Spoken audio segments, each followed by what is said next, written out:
présent, on vous apporte encore plus de conseils pour votre argent. Vous nous demandez souvent si les comptes à terme sont une bonne solution pour gagner beaucoup sans trop prendre de risques. Eh bien, cette question que vous nous posez, on y répond tout de suite avec Vincent Kutkovic. Bonjour. Bonjour Guillaume. Bonjour Vincent, vous êtes directeur général et cofondateur de bienprévoir.fr. Les comptes à terme, les banques en proposent de plus en plus. Quel est a priori l'intérêt de ce produit ?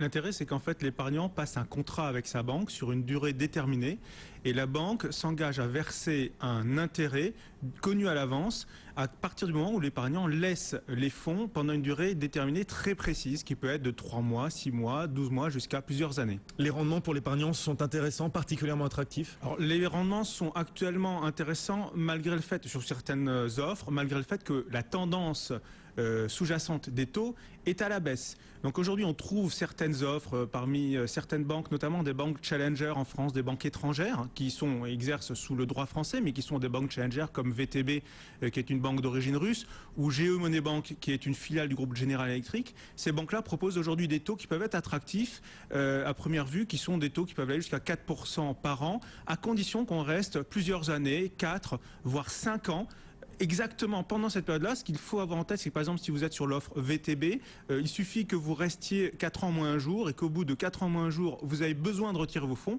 vous n'aurez que 1,75%. Donc il faut vraiment bien réfléchir avant de s'engager dans ce genre de produit. Et bien lire la notice d'utilisation, c'est très clair. Vous nous dites l'offre de VTB est l'une des plus intéressantes. Quelles sont les offres les moins intéressantes tant qu'on y est ? Aujourd'hui, il faut avoir en tête que ce sont plutôt les grands réseaux bancaires qui ont une clientèle captive, les grands réseaux traditionnels français qui offrent les rendements les moins intéressants.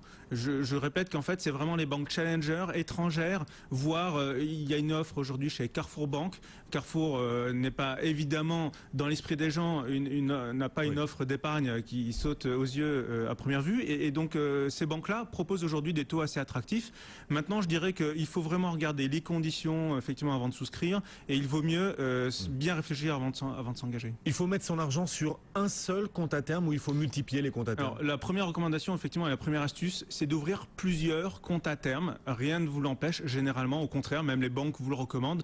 Imaginons que vous ayez 100 000 euros et que vous imaginez qu'éventuellement, dans 2 ans, vous prévoyez changer votre voiture ou alors vous voulez faire face à une dépense imprévue.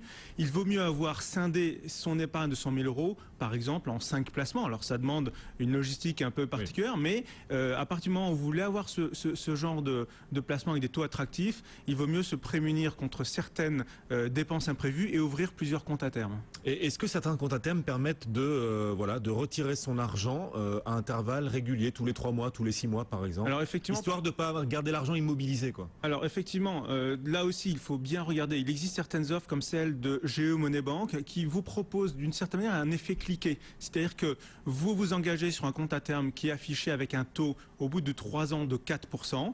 Maintenant, si vous sortez au bout de 24 mois, vous avez la possibilité de sortir avec un taux que vous connaissez à l'avance. Le taux est proposé, il est connu. Maintenant, si vous allez sur d'autres offres alléchantes, comme celle de VTB, filiale d'une banque russe, là vous avez 4,15% me semble-t-il au bout de plusieurs années, mais si, je le répète, si vous sortez au bout de 3 semaines, vous n'avez, ou au bout de même de 2 ans, vous n'avez que 1,75%. C'est le piège. Et d'ailleurs, des pièges, il y en a beaucoup, parce que au point que l'autorité de contrôle prudentiel a pointé un manque de transparence des banques sur ces produits, sur les comptes à terme. Effectivement. Ça donne pas envie d'y aller quand même.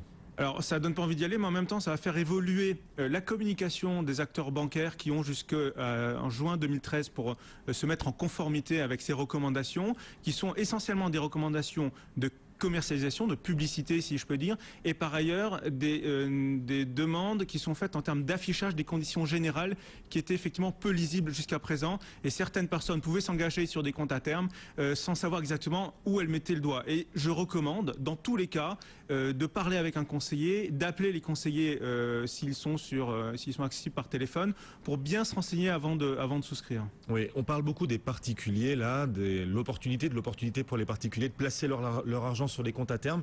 Est-ce que les comptes à terme peuvent aussi être une solution pour les entreprises, pour placer leur trésorerie? Alors effectivement, je dirais que par rapport on est sur BFM et je pense que c'est important d'avoir ça en tête. Pour les chefs d'entreprise notamment, il faut avoir en tête que le compte à terme est une solution de placement de trésorerie d'entreprise. Par exemple, GeoMoney Bank propose 3,5% sur 36 mois. Ça correspond tout à fait à une offre qui peut être intéressante pour les excédents de trésorerie. Et je dirais même que pour les PME, voire les petites entreprises individuelles, il peut être intéressant de bien réfléchir, en tout cas de faire un arbitrage aujourd'hui, parce qu'on n'a pas abordé le point de la fiscalité pour les particuliers, qui va évoluer, mais aujourd'hui il faut être très prudent. Il faut se poser la question, est-ce que je laisse plutôt la trésorerie dans mon entreprise et je la fais fructifier sur un compte à terme professionnel entre guillemets et je bénéficierai d'une fiscalité qui est celle de l'IS, donc à 33% généralement, ou alors je préfère aller sur un taux un peu plus alléchant sur un compte à terme pour les particuliers, donc sortir l'épargne de mon entreprise,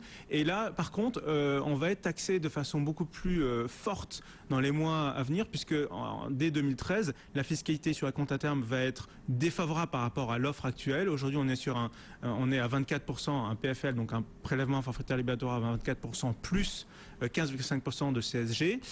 Demain, on sera imposé totalement sur la grille de l'impôt sur le revenu. Et donc là, ça deviendra beaucoup moins intéressant, notamment pour les trésoreries et les patrimoines importants. Et donc, il faudra vraiment faire cet arbitrage à ce moment-là entre trésorerie en entreprise ou trésorerie côté particulier.